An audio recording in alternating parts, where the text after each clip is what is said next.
hipovolémico, pero principalmente... Bueno chicos, no vamos a almorzar, después de pregunta. Pero vamos recordando primero un poquitito lo que veíamos en la clase pasada, muy puntual. Habíamos dicho, shock no es igual a hipotensión, sino que es igual a hipoperfusión tisular. Hipoperfusión que, como su martillante, tiene un trastorno en la entrega de oxígeno a los tejidos. Entrega de oxígeno a los tejidos estaba representada por la fórmula que decía DO2 es igual a la concentración arterial de oxígeno, que depende, entre otras cosas, de la hemoglobina por el gasto cardíaco. El gasto cardíaco a su vez era determinado por el volumen sistólico y la frecuencia cardíaca. El volumen sistólico dependía de la precarga, de la poscarga y de la contractilidad. Sí, está bien. Y que la alteración de cualquiera de ellos, ya sea el gasto cardíaco o el CO2, ocasionaba un descenso de la distribución de oxígeno a los tejidos, con la activación de mecanismos compensadores. Por eso, la primera fase del shock era un shock compensado, en el cual la presión arterial se mantenía más o menos normal. El pronóstico del paciente a largo plazo era relativamente bueno. Sin embargo, si este proceso que originó la hipoperfusión tisular no se corregía con el tiempo, empezaba a aparecer la disfunción orgánica, producto de una serie de fenómenos de los cuales destacaban, por ejemplo, el edema celular, la redistribución de los líquidos, la activación de las enzimas mitocondriales con la apoptosis celular, micotrombosis, etc. Hasta que llegaba a una fase final en la que llamábamos el shock refractario, en la que por más que nosotros reperfundábamos, llegamos a lo que hagamos, las probabilidades de sobrevida ya eran bastante limitadas. Habíamos dicho que dependiendo de cuál de los factores se modificaba, teníamos 4 grandes grupos de shock. El shock hipovolémico, en el que predominaba la disminución de la precarga; el shock cardiogénico, en el que el problema era la bomba cardíaca; el obstructivo, en el que el problema era la elevación significativa de las resistencias vasculares sistémicas o periféricas; y el shock distributivo, que era lo contrario, que era cuando las presiones caían. Y dentro de ellos, el que habíamos destacado como más frecuente era el shock séptico, y teníamos también el shock anafiláctico y el shock neurogénico dentro de este. Importantísimo en cuanto al diagnóstico de shock, recordar que la presión arterial en fases iniciales va a estar normal, y por lo tanto tenemos que recurrir a otros signos clínicos que nos orientaban acerca de la probabilidad de un shock. Por ejemplo, el llenado capilar lento, la alteración del estado mental, que el paciente deje de orinar, que el paciente esté taquineico, que el paciente esté taquicárdico, el llenado capilar lento, el color de la piel, que en la gran mayoría de shocks el paciente estaba pálido, moteado, cianótico, pero a diferencia de la gran mayoría, en el shock séptico íbamos a encontrar una piel, por el contrario, roja. El paciente iba a estar pletórico, diaforético, sudoroso. Por eso decíamos que hay 2 tipos de shock: el shock caliente, en el que tenemos la fase sobre todo hiperdinámica del shock séptico, y los shocks fríos, que es cuando el paciente ya está hipodinámico. Teníamos herramientas como por ejemplo en la biometría, nos puede orientar hacia la presencia de un shock séptico cuando teníamos leucocitosis, neutrofilia, depresión a la izquierda; un shock hipovolémico, la presencia de una anemia aguda, sobre todo cuando es la hemocítica normocrónica, una proteína C reactiva elevada, una procalcitonía elevada, pero sobre todo el lactato. El lactato era la clave para darnos cuenta si es que el paciente estaba bien o mal perfundido. Entonces era nuestro punto guía. Cuando no disponíamos de lactato o necesitábamos pruebas adicionales, le poníamos a la gasometría. Gasometría que nos mostraba, entre otras cosas, acidosis metabólica principalmente, con una base de CESA mayor a -4. Entonces son los signos clínicos muy importantes. Y lo que es el rescate de la reanimación del shock, con sus particularidades, también ellos podíamos aplicar el ROSE. La R venía de reanimación, o sea, teníamos el A, B, C, D, soporte ventilatorio, líquidos, 30 mililitros por kilo. La fase de optimización, ¿sí? Ajustar estos líquidos u otras intervenciones de objetivos, más de 65 de PAM, un descenso del lactato mayor al 10 o 20% en las primeras horas, y que el paciente empiece a orinar, mínimo 0,5 mililitros por kilogramo de peso. En la fase de estabilización corregíamos las otras alteraciones orgánicas, riñón, hígado, coagulación, lo que tengamos que corregir. En la fase de eliminación o de escalado sacábamos todo lo que habíamos puesto que el paciente ya no necesita. Entonces ya con esto en mente, ahora sí vamos a lanzarnos así de cabeza a ver el shock séptico y la sepsis. Y después vemos el shock hemorrágico. Primerísimo, vamos a definir qué es un shock séptico y qué es una sepsis. Pues claro, lo que decimos nosotros, una sepsis es una infección fuerte. Diseminación. Sí, pero no. Diseminación de un metodológica. patógeno metógeno. En realidad, la sepsis sí es desencadenada por un patógeno, pero el proceso como tal se produce por una respuesta inapropiada de nuestro sistema inmunitario frente al proceso o al agente del patógeno.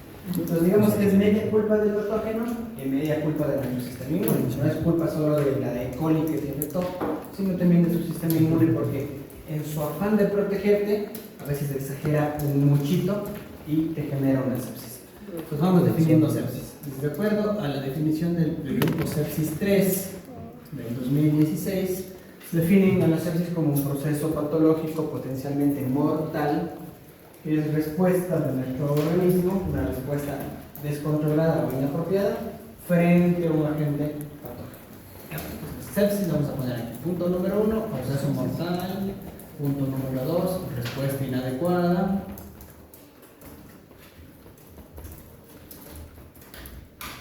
Punto número 3, agente infeccioso.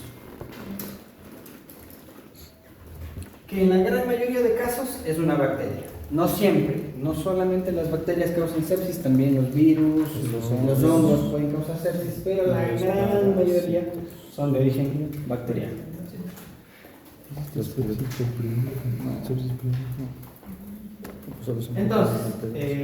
esa es la definición de sepsis. Y ahora yo, cuando digo que mi paciente tiene un shock séptico, hablo de que mi paciente ya está con shock séptico, es decir, el siguiente pasito de la sepsis, cuando mi paciente ya requiere de vasoactivos para mantener una TAM superior a 60 o 65 y cuando el lactato sérico es mayor a 2. Entonces, si yo tengo respuesta inapropiada de mi organismo frente a una infección con necesidad de vasoactivos y lactato elevado, ya no es solamente sepsis, sino ya es shock séptico. Vamos a ver por acá. Shock. ¿Qué es el proceso de evolución lógica de la sepsis? Si me corrijo la sepsis, evoluciona a shock séptico y hablo de shock séptico cuando requiero vasoactivos o cuando el lactato es mayor a 2. Profe, yo leí el lactato que era mayor a 18. Sí, pero eso depende de las unidades que tú utilices. Si son milimoles o... ¿A 2 qué? 2 o 18 es lo mismo. ¿Qué más? Ahora, la definición sepsis 3 y las nuevas guías Surviving Sepsis del 2026 nos plantean un poquito más de complejidad en este sentido. Nos dicen, sí, la definición de sepsis es esa, pero vamos a, en función de la certeza clínica que tú tengas, a crear 4 categorías de sepsis. Entonces, la primera categoría de sepsis es la sepsis confirmada.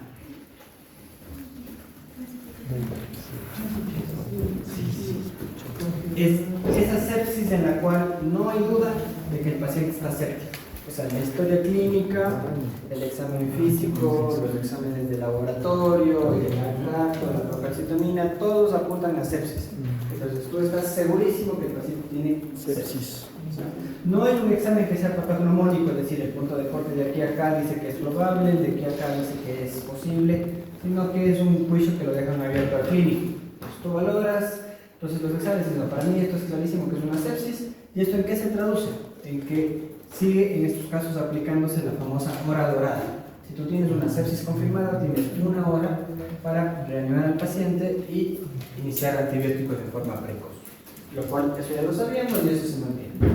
Pero la nueva definición nos dice que también hay una categoría nueva que se llama sepsis probable. En la cual, si bien es cierto, la sepsis está en el top 1 de posibilidades diagnósticas, todavía tienes otras posibilidades. ¿Sí? Entonces tú dices, parece sepsis, casi seguro que es sepsis, pero también podría ser, inserte acá el otro diagnóstico, o puede ser este diagnóstico. Entonces no estás tan seguro que sea sepsis, en este caso la evidencia sí te dice como que dale un poquito más de tiempo al paciente, no le empieces antibiótico en la primera hora y tienes 3 horitas en realidad para empezar el antibiótico, tienes un poquito más de tiempo. Repito, no hay una escala clínica específica que te diga cuándo es confirmada y cuándo es probable, sino es tu juicio clínico basado en historia clínica, exámenes, el que realmente te dice si es que mismo sí o si es que mismo no. Tengo una tercera categoría que es la sepsis posible. Aquí la sepsis está dentro del diagnóstico diferencial, pero hay otros diagnósticos que parecen más lógicos que la sepsis. Entonces aquí, espérate, no le empieces antibióticos y defines, dependiendo de la evolución clínica del paciente, te apoyas en exámenes complementarios, entonces resulta que no ha sido shock séptico, sino ha sido cardiogénico, por ejemplo. Dices, ya las troponinas están altas y el paciente está con fiebre. Podría ser shock séptico, pero a mí me parece que es un infarto de miocardio y un shock cardiogénico. Le haces un electrocardiograma y sí, es un infarto de miocardio o una tromboembolia pulmonar. Entonces, eso es lo que llamamos posible. Estuvo dentro de las probabilidades del diagnóstico, pero a la final otra opción era un poquito más fuerte, más sustentable. Y tenemos por último el cuarto, que se llama el shock improbable, la sepsis improbable, en la cual otros diagnósticos tienen mucho más pesos que la sepsis. Entonces esta categoría nos ayuda un poquito a ajustar la premura con la cual tenemos que actuar para hacer el tratamiento. Si es que veo que el paciente tiene un shock confirmado, pues no espero más y empiezo el tratamiento. Si es que es probable, le doy un poquito más de tiempo, pero al final empiezo el tratamiento. Y en los otros dos casos, pues pienso en otras alternativas terapéuticas antes de empezar el abordaje de la sepsis. Sobre todo con la premura del uso de la antibiótico. Entonces, lo que son definiciones ya está ahí, ¿estamos claros? ¿No hay dudas o preguntas? Pues, ¿qué pasa en la fisiopatología de la sepsis y el shock séptico? ¿Sí? Si bien es cierto, la fisiopatología del shock séptico sigue siendo la hipoperfusión, el shock séptico deriva de la sepsis. Entonces, yo tengo que entender un poquito más de dónde se origina la sepsis. Y la definición, yo ya tengo la primera pista. Me dicen que es una reacción descontrolada o a veces inadecuada del organismo frente a un agente patógeno. Entonces aquí juegan un rol importantísimo dos términos que a lo mejor les suena por micro o por inmuno, los DAMPs y los PAMPs. Eso sonó a trauma, pero bueno, los DAMPs y los PAMPs no son más que pequeñas moléculas tóxicas, si es que ustedes quieren, que derivan del daño tiscular y de los microorganismos. Entonces cuando nuestro cuerpo empieza a darse de puñetes con el microorganismo,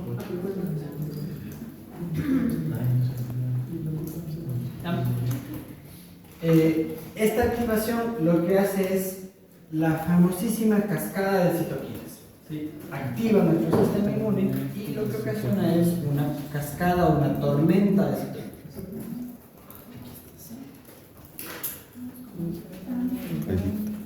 Entonces la que realmente empieza toda la cascada de fenómenos que van a conducir al shock es esta interacción entre antígeno y anticuerpo, si ustedes quieren, DAM-PAM, sistema inmune y tormenta de citoquinas. Aquí nuestro sistema inmune, entre otras cosas, libera IL-1, IL-6, de hecho los más importantes, ¿no? El factor de necrosis tumoral alfa, etc.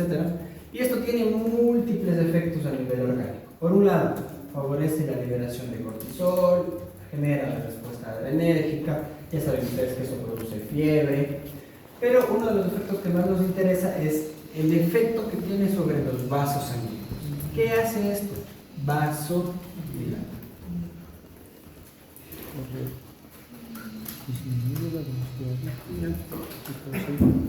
Pues si yo digo los vasos sanguíneos están dilatados, quiero decir que las resistencias vasculares sistémicas o periféricas han caído. Entonces aquí empieza el shock.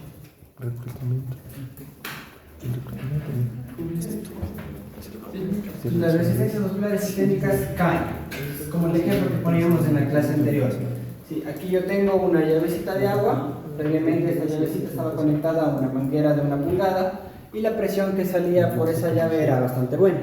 Sin embargo, ahora, sin cambiar la llave, he cambiado la manguera a una manguera de 3 pulgadas. Sigue saliendo agua, sí, pero la presión con la que sale es muy bajita. Y eso es exactamente lo que pasa en nuestro cuerpo. Si antes el diámetro de la arteria era de este vuelo y la sangre llegaba con buena presión, ahora es de este vuelo y la sangre ya no llega con suficiente presión. Entonces aquí, desde aquí empieza lo que ya ustedes ya conocen como la hipoperfusión visual.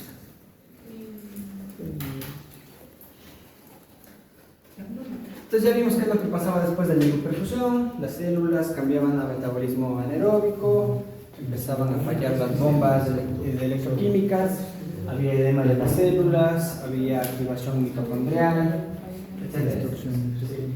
Pero otra cosa que también es importante, y aquí tal vez un poquito más importante que en otros tipos de shock, es que estas citoquinas, estos DAMPs, estos PAMPs, pueden afectar al glucocálix. Recuerdan ustedes que el glucocálix era como esta capita de barniz que tenían por afuera las células, que estaban formadas principalmente por glucoproteínas y glucolípidos. Entonces el glucocálix vendría a ser, en términos prácticos, como echarle una capita de aislante al endotelio. Entonces el endotelio está recubierto del glucocálix, pero este glucocálix se daña, haciendo que el endotelio quede expuesto y disfuncional. Entonces, ¿cuál es el resultado de esto? Un endotelio disfuncional, primero favorece la transvasación de proteínas y de líquidos. Endotelio. Entonces, ¿produce qué? Transvasación de líquidos o extravasación de líquidos. ¿Y esto en qué se traduce?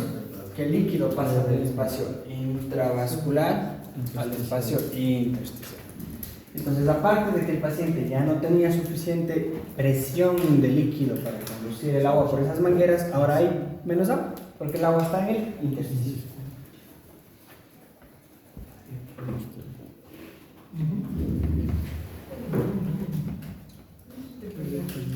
Y lo que más nos preocupa es que, como ya se quitó la capita de barniz del endotelio, el endotelio quedó expuesto.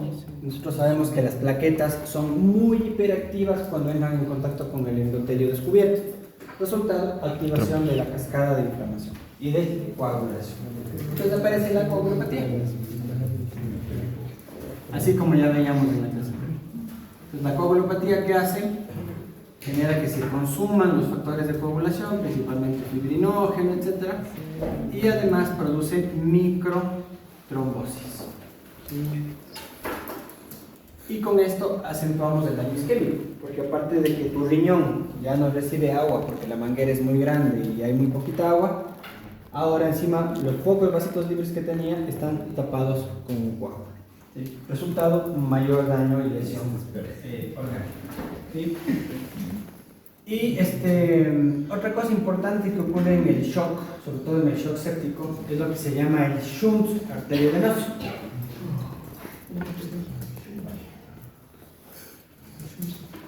¿Esto qué significa? Que la sangre no pasa a través de los capilares, sino que de la arteriola se pasa directamente a la vénula. Es decir, le dejó sin oxígeno al tejido. ¿Sí? Es como cuando tú ves que el bus viene por allá abajo y tú estás aquí en la parada, pero el man, como ya está atrasado, se cruza por la calle de abajo y te deja a ti esperando sin la parada. Así tal cual.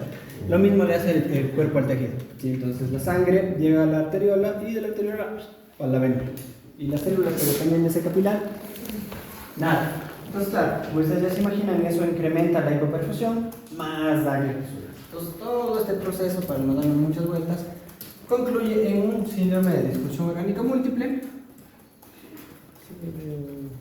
Y es lo que teníamos como shock compensado, shock progresivo y shock refractario. Eran las tres fases del shock. ¿Desde que llegó la clase? A ver, esta respuesta inflamatoria exagerada del sistema inmune tiene varios efectos, varios. Pero dentro de los dos más importantes es que produce vasodilatación y caída de las resistencias vasculares sistémicas. Y esto ocasiona hipoperfusión. Pero esta inflamación también destruye el glucocálix del endotelio. El glucocálix es el aislante del endotelio que permite que la sangre circule sin lastimar las células endoteliales. Entonces, una vez que el endotelio es lastimado, primero produce que haya salida de líquido.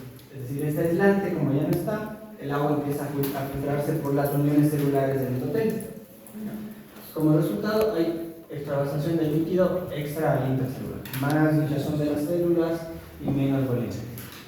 Como el endotelio está expuesto, entra en contacto con las plaquetas, eso activa las plaquetas y genera trastornos de la coagulación, que tapan los pequeños vasos sanguíneos y ocasionan microtrombos.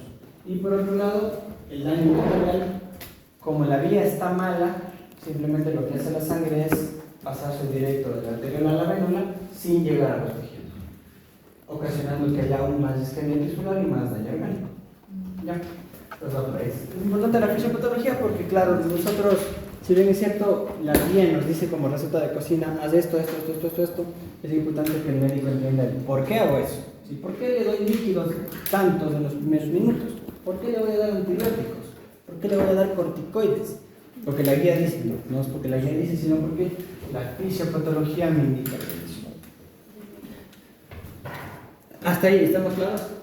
Sí. Ya. Por supuesto. Vamos avanzando. Entonces, ¿qué decimos? Como el tiempo aquí es clave para que el paciente no pase de esto a esto, la función de todo médico de atención primaria o de primer contacto con el paciente debe ser reconocer en forma temprana que mi paciente está en sepsis y que está en shock séptico. ¿Cómo puedo yo reconocer más allá del ocaso clínico que podemos tener? Hay varias escalas clínicas muy validadas que nos van a ayudar a darnos cuenta de forma muy temprana que este paciente se está chocando o que este paciente está séptico. Sí, ustedes van a escuchar en el hospital mucho. Este paciente de la 15 está séptico. Sí. ¿Cómo sabe el doctor que el paciente de la 15 está séptico? Sí. Aparte del proceso clínico, porque observó e identificó otras alteraciones que nos permiten darnos cuenta de esto. Antes de la guía sobre sepsis, de la última guía, la herramienta que más utilizábamos nosotros era el QuickSOFA, que sí lo mencionamos en la clase pasada. El QuickSOFA nos permitía analizar tres cositas puntuales: alteración de la conciencia, presión arterial y frecuencia respiratoria. Y nos decía que si el paciente tiene 2 de 3 puntos en el QuickSOFA, ya es sospechoso de sepsis. Hoy en día la guía nos dice que sí podemos seguir utilizando, pero que solita como tal no es tan específica. Que hoy en día hemos desarrollado otras escalas clínicas que de hecho ya lo usábamos antes, pero hoy oficialmente ya están en la guía, que son el NIUS, el NIUS 2 y el MIUS.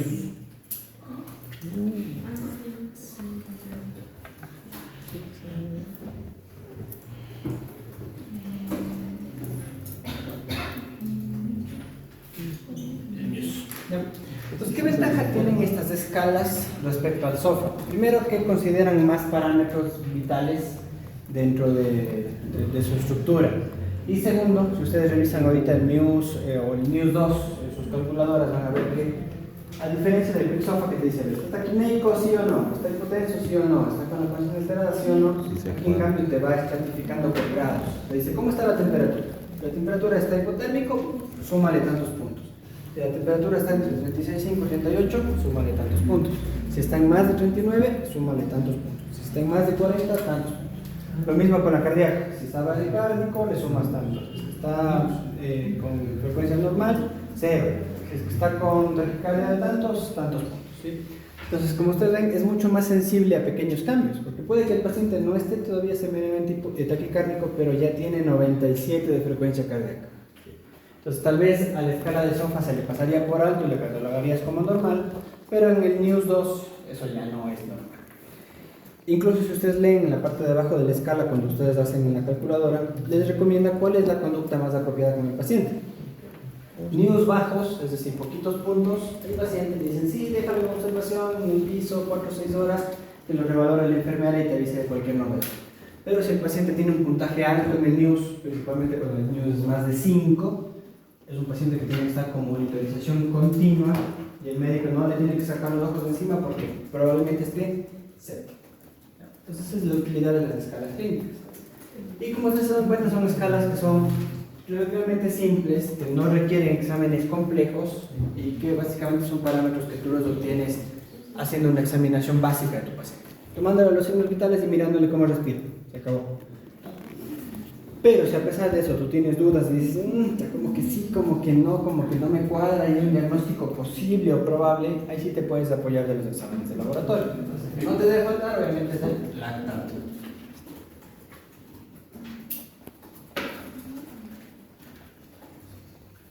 Pero la gasometría también es muy útil, como veíamos al inicio de la clase.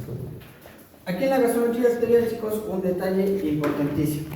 En la fase compensada el paciente está taquipneico. ¿Cómo esperarían ustedes que esté la gasometría de un paciente taquipneico que está empezando recién a hipoperfundir? No, como la alcalosis respiratoria. Exactamente, como está taquicárdico y taquipnéico, el paciente está... ¿Qué hacía? Barrer CO2. Entonces, antes de que se ponga acidótico, el paciente puede tener un periodo corto en el que va a estar con alcalosis respiratoria. Entonces, no se dejen engañar porque a veces uno ve la gasolina y dice, alcalosis respiratoria, está ansioso nomás el paciente. Mándale nomás a la casa porque está ansioso. Pues no está ansioso, sino que está en la fase inicial de compensación, está de hecho sobrecompensando. Y ese paciente eventualmente al cabo de unas pocas horas ya va a estar con acidosis metabólica, con anion gap elevado.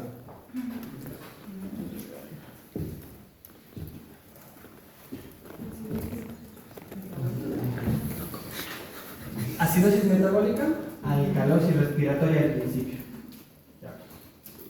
Ya saben, cuando ves en el caso clínico de la prueba, pues fíjense muy bien en la razón. Y si está con alcalosis respiratoria, no se dejen engañar que seguramente está en fase inicial de la acidosis. Entonces, ¿cuál es el hallazgo típico? Eso sí, la acidosis metabólica con anión GABA elevado, con lactato elevado y con una base exceso mayor a -4. O sea, -5, -6, -7, -8, -9, etc. Mientras más negativo, más grave está el paciente. ¿Qué otro hallazgo nos puede ayudar mucho en la sepsis? La procalcitonina. Recuerden ustedes que la procalcitonina no es diagnóstica de sepsis. De hecho, su función principal es ayudarnos a diferenciar procesos virales de procesos bacterianos. Menos de 0,5, viral. Más de 0,5, probablemente bacteriano. Más de 2, sepsis. Entonces, claro, mi paciente tiene lactato alto, RCT alto, acidosis metabólica y el NIOS 2 elevado. Se acabó y esto es una sepsis confirmada. Pues como les digo, no hay un único examen que te diga está séptico o no está séptico, sino que es la suma de análisis, examen físico, parámetros clínicos, escalas diagnósticas y laboratorio. Entonces eso te va a decir tu paciente tiene sepsis. Ponle el dedo que está con sepsis. Listo. Ahora sí, una vez que yo ya he diagnosticado que mi paciente está con una sepsis o es muy probable una sepsis y que se está descompensando rápidamente, debo empezar el abordaje diagnóstico inmediato. Vamos borrando esto y vamos a hacer el diagnóstico y el tratamiento. Entonces, una vez que digo mi paciente está séptico, el diagnóstico y el tratamiento de hecho los voy haciendo al mismo tiempo, porque no tengo demasiado tiempo, no me sobran los minutos. Entonces, ¿qué es lo que yo tengo que hacer cuando mi paciente está séptico? La primera pregunta es, ¿dónde está el foco infeccioso? ¿Por qué está con infección? Entonces, mi primer panel de exámenes debe ir encaminado a buscar dónde está el foco. ¿Qué nomás le pido, doc? Le pido todo. No necesariamente. Le vas a pedir lo que la historia clínica del paciente te vaya orientando. ¿Sí? Por ejemplo, si tu paciente viene con fiebre, taquicardia, está séptico y está con síntomas urinarios, lo más obvio es que el foco sea urinario. No le vas a pedir un ataque de cráneo cuando con un examen de orina a lo mejor es suficiente. Si tu paciente viene en shock séptico y está tosiendo y con expectoración verdosa, el foco es pulmonar. Entonces, ¿qué vas a revisar ahí? Una imagen de tórax. ¿Qué no te debe faltar? Siempre el hemocultivo. Acuérdense que el hemocultivo es muy importante. Si el paciente tiene síntomas urinarios, un urocultivo. Si el paciente tiene síntomas torácicos, un cultivo de esputo. O si es que tiene un derrame pleural que podría ser un biotórax, una punción y tomar ese líquido, o sea, cultivar lo que sea posiblemente cultivable, siempre y cuando estés guiado por la historia clínica. Ahora, el paciente fiebre, signos de shock séptico y focalidad neurológica, meningitis. Entonces ahí probablemente sí necesites tratar y hacer un cultivo de líquido cefalorraquídeo. Pero acuérdense que el cultivo de líquido cefalorraquídeo solo se hace una vez que yo ya he hecho la tomografía. ¿Ya? Porque si no, me puedo enfermar en el paciente y devolver a la Entonces, una vez que yo ya he hecho todos estos exámenes, de aquí una cosa importante antes que me olvide. Supongamos, la doctora Karen está haciendo una residencia en el hospital de Bellavista, que eso queda a unas 4 horas del pueblo del hospital más cercano. Y la doctora le hizo una biometría al paciente, pero el rato que le van a tomar los hemocultivos, le dicen, doctorita, ve aquí, no damos ese servicio, aquí no se puede. Y la doctora llama al hospital, le dicen, sí, doc, en 4 horas llega la ambulancia para que le lleve al paciente. ¿Sí? Como tu shock ya está confirmado, como tu sepsis ya es confirmada, tú no puedes darte el lujo de esperar 4 horas para empezarle el antibiótico en el hospital y que le tomen los cultivos del antibiótico. En este caso, ni modo, entre tomar cultivos y dar antibiótico, priorizamos dar el antibiótico. ¿Ya? Porque eso le puede pasar, claro. O sea, ahora, si estás aquí en el hospital cercano y el paciente llega al Pablo Arturo y le vas a referir a Eugenio Espejo, bueno, está relativamente cerca. Y aparte que en el Pablo Arturo sí hay para tomar hemocultivos. Pero si te da ese caso en el que no puedas tomar hemocultivos y el tiempo apremia, empieza el antibiótico, así no le hayas tomado los antibióticos. No te puede retrasar la toma de los exámenes, el inicio de los exámenes. Al mismo tiempo que estás tomando los exámenes de laboratorio, hay antes que me olvide para ti, porque en el otro curso ya preguntaron esto. Profe, tengo que pedir una biometría y eso, seguro. Sí, o sea, lo que estamos haciendo énfasis ahorita son en los exámenes específicos, pero por supuesto que le vas a pedir una biometría, claro que le vas a pedir una proteína selectiva. Si estamos hablando de falla multiorgánica, tenemos que ver cómo está el hígado, AST, ALT, bilirrubinas, albúmina, después de coagulación. Tengo que saber cómo está el riñón, urea, creatinina. Estos exámenes, digamos, ya forman parte del combo que tienes que pedir, más los cultivos, el electrocardiograma si es que hace falta. No se olviden, chicos, de la glucosa nunca, así el paciente no sea diabético. Acuérdense que esto libera cortisol y el cortisol eleva el azúcar, ¿sí? Y tener una glicemia de más de 180 aumenta el daño endotelial. Entonces, si tu paciente está con 250 de glucosa, pues le tendrás que poner insulina aparte. ¿Le tendré que poner paracetamol al paciente? Claro, si está febril le tienes que poner paracetamol porque acuérdate que la temperatura por cada grado te aumenta el consumo de oxígeno un 13%. Y lo que menos tienes en este momento es entrega de oxígeno. Aparte de eso, sí. Hay dos cosas importantísimas en el shock y por eso le hemos puesto así en la ficha patológica. Por un lado, tengo que mejorar la perfusión de los tejidos y por otro lado, quitar al agresor que está ocasionando la respuesta inapropiada de nuestro sistema inmunitario. Entonces, si yo necesito quitarle al agresor, lo que tengo que hacer es empezar antibióticos rápido. Así como al neutropénico febril decíamos, le tienes que empezar rápido el antibiótico, al paciente con sepsis y shock séptico tienes que empezarle rápido el antibiótico. ¿Qué antibiótico? Habíamos dicho antes que la principal causa de esto de aquí son las bacterias, principalmente las bacterias gram negativas. Entonces las que tengo que cubrir son gram negativas. ¿Qué antibiótico vamos a darle de cajón e innegociablemente? Pipetazo bacán. Piptas. Pipetazo, Sin miedo, piptas. pipetazo, pipetazo. Si no, cefepime. Y si no, meropenem. Si no, meropenem. Ya estamos. O si no, imipenem. Profe, ¿le puedo dar ceftriaxona? No, porque la ceftriaxona no te cubre pseudomonas y la pseudomonas es una de las principales responsables de la sepsis de shock séptico. Entonces, si no tienes otra opción, ni modo, pero de preferencia cefepime o piptas.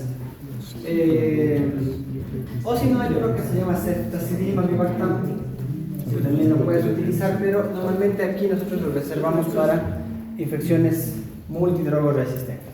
Entonces el infectólogo te va a quedar viendo horrible si le empiezas ceftazidima bivactam al paciente en emergencia. Empiezas de piptas, no te compliques, piptas, salvo que el paciente sea alérgico a los betalactámicos, en cuyo caso meropenem o imipenem. Y generalmente nada más. Ustedes van a decir, profe, ¿dónde queda la banco y tal? No, la vancomicina únicamente está indicada si es que la historia clínica del paciente o los hallazgos del examen físico te orientan a pensar en estafilococos. ¿En qué casos te orientarían a pensar en estafilococos? Pacientes institucionalizados, que hayan estado hospitalizados, pacientes con accesos vasculares, datos clínicos que te indiquen infección del catéter, pacientes usuarios de drogas intravenosas, si tú le revisas el brazo y está lleno de piquetes, o pacientes con infecciones de tejidos blandos. Si le estás revisando al paciente y el dedo está negro, entonces en esos casos piensas en estafilococo e empiezas banco o lines.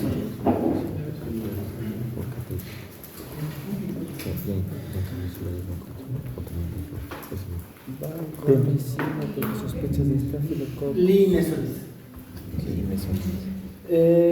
Y por otro lado, profe, ¿el paciente podría tener una sepsis por hongos? Sí, pero son pocos los pacientes de los que debemos sospechar sepsis por hongos.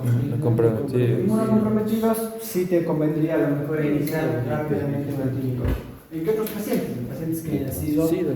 institucionalizados o que hayan estado ya ingresados en el hospital, sobre todo en cuidados intensivos, y en pacientes con cirugía abdominal reciente. En esos tres grupos de pacientes debes sospechar de entrada de que podrían ser hongos y de inicio empezar con anfotericina B o con carfofungina.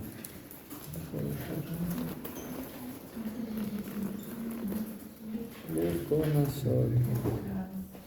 ¿Por qué no le damos fluconazol? Porque la mayoría de cándidas hospitalarias son resistentes al fluconazol. O fungina. Caspo, fungina. Caspa y once. Profe, ¿por qué no le damos mejor de una vez todito? Claro. Acuérdate que tu paciente tiene daño multiorgánico. Y si tú le das todito, la anfotericina es nefrotóxica a morir. Cristalización Sí. de túbulos La vancomicina es renales. hepato y nefrotóxica. Chao, hígado, chao, riñón.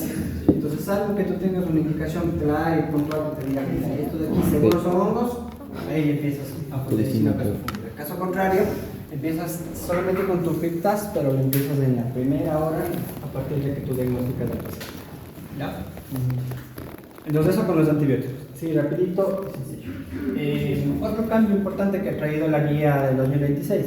Te dicen que puedes dar un bolo inicial de beta-lactámico, por ejemplo, 4.5 gramos de piperachinetazovoltam, 2 gramos de meroclamin o 2 gramos de cefepim. Y que después puedes dejar el beta-lactámico en infusión continua. ¿Cuál es la ventaja de esto? Que mantienes el área por encima de la curva presente todo el tiempo. En lugar de que el antibiótico haga picos de sub y baja, mantienes el antibiótico todo el tiempo por encima de la curva. Y esto ocasiona que la supervivencia, aparentemente, lo que dicen los estudios, pueda ser mejor en los pacientes con Shock. Si se te complica, tú síguele dando 4-5, 4-5, 4-5, 4-5 y no te olvides de que la primera dosis es completa y el ajuste renal se hace a partir de las siguientes dosis.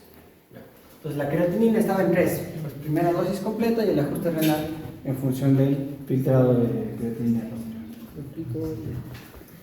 Entonces con eso ya corregí esto. Ahora vamos a corregir esto. Y para eso vamos a recordar el ROSE. Vamos a acordar de la rosa. Reanimación. A, B, C, D, E. Vamos a asegurar vía aérea. Si el paciente está con fracaso ventilatorio, le vamos a intubar. O si no, le vamos a proporcionar oxígeno. Y sobre todo en la parte circulatoria, vamos a realizar lo que ya hemos visto: lactato Binger o salina isotónica, 30 mililitros por kilogramo de peso. Y vamos pasando bolos y reevaluamos. Bolo y evaluación, bolo y evaluación. Le paso un bolito y miro cómo está la presión. Bolito, miro cómo está la presión. Bolito y miro cómo está la presión. El shock séptico importante. Nos recomienda la guía inicio temprano de vasoactivos si es que con los bolitos no se controla la presión arterial. Entonces no te demores.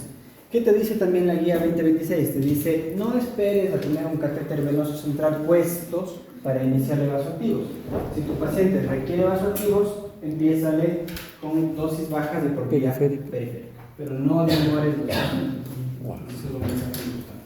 Profe, pero yo no tengo vasoactivos en el hospital en el que estoy. Perfecto, síguele pasando líquidos, pero hazle una prueba de esta que veíamos de las piernas, que le eleva las piernas, para ver si tu paciente va a responder al líquido. Y si tienes un focus, vacancísimo. Entonces puedes ver la cava, las resistencias vasculares y cómo estuvo. Y si no, pues le sigues dando líquidos hasta que lo puedas referir al paciente y tratando de mantener los objetivos. Acuérdense que los objetivos son mantener una TAM mayor a 65, aunque la nueva guía nos dice que si el paciente es adulto mayor o frágil, más de 60 podría ser suficiente. Hacer que tu paciente baje el lactato. Nuestro objetivo es que el lactato baje entre un 10 o un 20% en las primeras horas y que tu paciente te empiece a orinar. Que el gasto urinario sea mayor a 0,5 ml por kilo y por hora. Ese es nuestro objetivo, al igual de lo que veíamos en la clase del martes, lo mismo, pero en esta clase. Estamos, vamos, presión arterial. También más o menos. Si me dices presión arterial, presión arterial. Pero es la misma. Si en unos lados te van a decir cómo está la PAM y en otros cómo está la TAM. Pero es la misma. Entonces, esa es la fase que nosotros hacemos como médico de atención primaria. Ya le pusiste el paracetamolito, ya le pusiste oxígeno, ya le pusiste antibiótico, ya le pusiste líquidos y referiste al paciente al cuidado intensivo. Gasto dinero. Ahora, ¿qué va a pasar después en la estabilización? Cuando tú ya tengas el resultado de los cultivos, lo que vas a hacer es cambiar el antibiótico por el antibiótico con el espectro más limitado posible. Ejemplo, ingresó un paciente, tú al ingreso le pusiste meropenem y vancomicina. 3 días después, el laboratorio te dice: vea, tenga doctora, aquí está el resultado de su examen. Se identificó un estafilococo aureus resistente a la meticilina. ¿Qué hago? Le dejo la banco y quito el meropenem. Encontraste en esputo una pseudomonas aeruginosa multiresistente. Cambias el antibiótico, le quitas la vancomicina y le dejas solamente con el meropenem, por ejemplo. O era un foco urinario y encontraste un E. coli le. Entonces le quitas todo eso y le dejas con ertapenem, que es una resistente. ¿Cuánto tiempo, profe, el tratamiento? Pues el tiempo va a estar determinado por la causa de la enfermedad. En neumonía, ¿cuánto tiempo se recomiendan los antibióticos? Relativamente corto. 7 días, 5 o 7 días de neumonía. En sinusitis, ¿cuánto se recomienda el antibiótico? 7, 10 días. ¿Ya? Entonces depende muchísimo de la duración de la enfermedad de base. Pero hay una cosa que ustedes deben tener clara. A pesar de que ustedes hagan muy bien su trabajo, entre un 40 o 60% de las veces no van a encontrar un foco. ¿Por qué? No significa que no tenga sepsis del paciente, sino que a lo mejor tiene una bacteria no cultivable. ¿No? Entonces te llegan a ti los cultivos a los 3 días negativos, todos negativos. Y tú dices: chuta, ¿verdad que me jalé? Pero no, en realidad tú ves al paciente y el paciente está mejor, ya no requiere vasoactivos, ya la presión está buena, el paciente ya está despierto y ya está comiendo, la PCT bajó de 3 a 0.2, la PCR que estaba en 200 ahorita está en 50. Entonces, ¿qué significa? Que seguramente sí era una bacteria, pero no fue cultivable o no se pudo cultivar. Por lo tanto, como yo no tengo bacteria, debo mantener los mismos antibióticos que había empezado antes, completar al menos 5 días y cuando lo retire, retirarlo en función de la mejoría clínica del paciente. Si con 5 días mi paciente ya está pero al pelo y ya le pasaron todos los males, me retiras los antibióticos y ya está. O le completas por ejemplo 7 días, le retiras y ya está. Eso de voy a prolongarle los antibióticos de largo es un error, lo que genera es más efectos adversos y más resistencias bacterianas. Entonces le das los antibióticos, cumpliste su ciclo, el paciente está mejor, no necesita antibióticos, le quitas y ya está. Acuérdense que esto es la fase de escalado o eliminación. ¿Necesita el paciente antibióticos? Ya no, le voy a quitar. ¿Cómo está el volumen de líquidos? Pues el paciente está con balance positivo. Tiene 8 kilos de peso extra en comparación a lo que entró. Los líquidos para sacarlos. Entonces, una vez que el paciente ya esté descalado y eliminado todo lo que ya no necesita, ha terminado mi trabajo y vaya a hacer las cosas. Listo. Una pregunta, ¿las dosis de los antibióticos son las mismas que usamos en neutropenia? Sí, las mismas dosis, la inicial, 4, 5, 2, 2 y 500. El ajuste de la dosis lo haces a partir de la segunda, en función del clearance de creatinina, o en el caso de la vancomicina igual, empiezas 1 gramo y luego haces el ajuste con el pico bajo. Entonces siempre la dosis inicial es completa, es así. Entonces no tengan miedo, 4 o 5 de piptas y después vemos, chuta, está filtrando 20 y la dosis tiene que ser 2.75 cada 8 horas. Ahí le cambias, pero la dosis inicial es una dosis completa porque es una dosis de carga. O sea, tú lo que más quieres ahorita es que el antibiótico empiece a eliminar la bacteria para que se calme un poquito tu sistema inmune y el freno. Última cosa antes de terminar este tema. Corticoides o bicarbonato que preguntaron nuestros compañeros. ¿Cuándo usamos bicarbonato para la acidosis metabólica? Solamente en acidosis severa cuando el pH está por debajo de 7. Ya. No hay evidencia de que darle bicarbonato en bolos mejore la supervivencia del paciente, excepto en acidosis severa. ¿Cuánto le da corticoides? En shock severo. ¿Cuánto? 50 a 100 miligramos cada 6 horas. ¿Dudas, preguntas, inquietudes? No, Interrogantes, cuestionamientos. tampoco. Ya 15 minuticos hacemos un break. Y